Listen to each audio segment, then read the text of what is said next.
What's going on, everyone? I'm Jaren, and today we are talking about CUCKOO.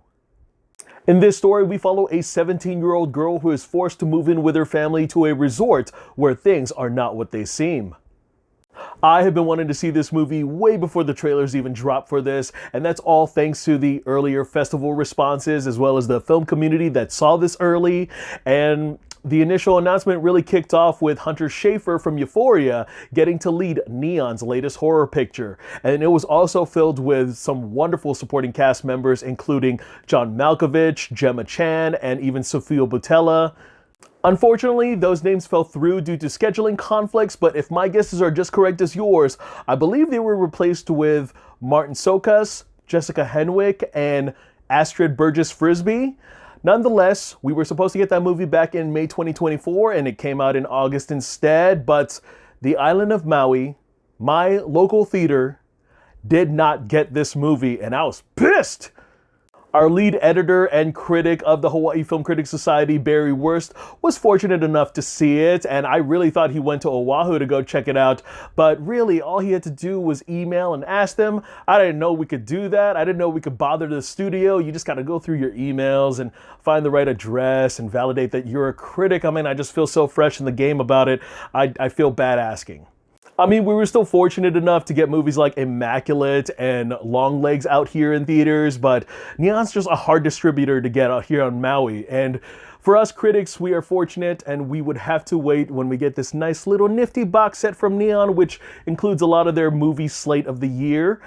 I don't know if I was supposed to show you that, but that's just me. I love collecting physical media, and I just did not want to wait any longer. So, for those of you who know me best, I kind of caved. I bought my first digital movie. I know, I could have waited for the bare bones Blu-ray at the end of October, or I could have waited for Hulu to have it on streaming at the beginning of 2025, but I decided to pop my cherry with CUCKOO instead. Finally, after getting to see the movie for the very first time, this is a product of what you would get if you got David Lynch and Dario Argento to do a horror movie together. This is just one of those movies that you have to walk in as blind as possible. Not even the trailers do the scares justice. There were just so many intriguing ingredients just thrown in for the first 30 minutes that I was completely whiplashed of where this movie was taking me. I can honestly tell you that this movie isn't going to be everyone's cup of tea. There are a lot of bizarre themes and undertones that really play into the narrative here, but they go so far off the deep end that they don't necessarily bring everything full circle. And I also love a lot of the images and the editing, the way that it was done, and a lot of it is more for the experience, because at first when this particular loop scene kind of happens, I really thought my Roku was acting up, but then I begun to understand the style that the director was going for. Now, I am not familiar with the director's work, but I do appreciate a little bit of the off-kilter, vivid, and 70s fever dream aesthetic that he really plugs into to create that creepy atmosphere. We are also brought into the northern mountains of Germany, where a lot of the main setting really takes place at a resort and a small community, which is surrounded by an abundance of wilderness. And there happens to be some kind of curfew or desertion after 10 p.m., and it really leaves a bystander at a vulnerable state if they're not too careful.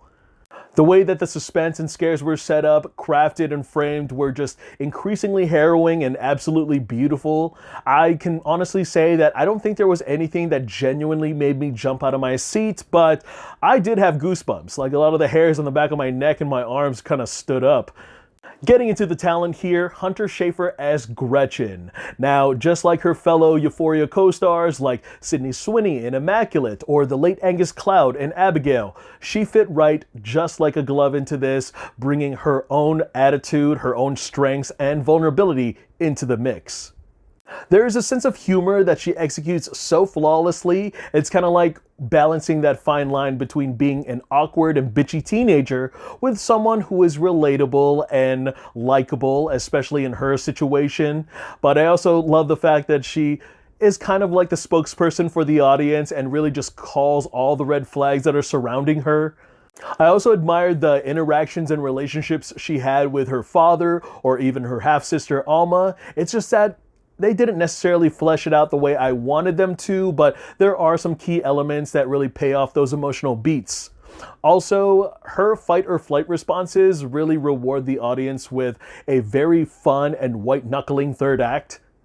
Unlike most final girls who get to skate through other movies at ease, Schaefer's challenge through the entire movie was how much her character was able to endure while also being at a disadvantage for most of the ordeal. She is bandaged, bruised, and wearing an arm sling for like half the runtime.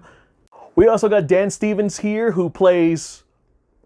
Well, I'm uncomfortable with butchering that German name, so I'm just going to refer to him as the villain, but don't worry, it's no surprise, it's not a plot twist. The trailers might play it coy, but the second he makes his introduction on screen, he might as well be wearing a sign that says, "I'm the villain." Dan Stevens is just having a year. If I had to rank all his roles of 2024, I would say that Godzilla x Kong would be his third best. CUCKOO would be his second, and number one would have to be his role in Abigail. Stevens is no stranger when it comes to playing the collective and maniacal antagonists.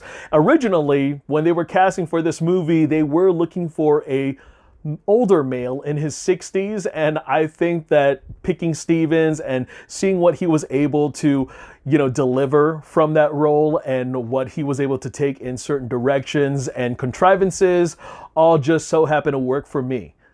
Now, the crown jewel for this movie would have to be the sound design. I am bummed that I did not get to see this movie in theaters with a quality sound system, because that call, that screech, that rhythmic hypnosis was just enough to send shivers down my spine. It was just as piercing as a dog whistle. And there are these shots where they would just pan over into the wilderness, whether it would be daytime or nighttime.